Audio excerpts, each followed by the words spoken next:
Sa mga OFW na may karamdaman o may sakit at gustong umuwi, ay pwede po kayong magpagamot sa OFW Hospital. No?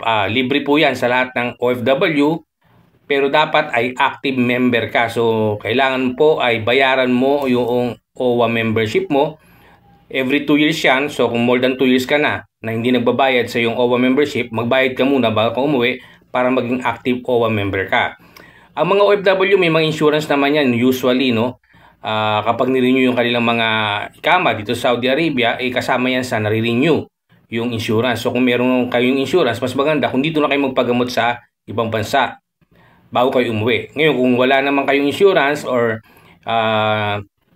gusto nyo umuwi, make sure lang na meron kayong endorsement galing sa OWA or sa Department of Migrant Workers para makapag-claim kayo ng additional na 50,000 cash para sa mga OFW na nagkakasakit. Make sure lang na meron kayong medical certificate at meron kayong endorsement galing sa Department of Migrant Workers bago kayo umuwi. Para pag sa Pilipinas ay makapag-claim kayo ng 50,000 pesos na benefits sa OWA. Ngayon, pagdating nyo sa Pilipinas, meron tayong hospital doon, libre po yun.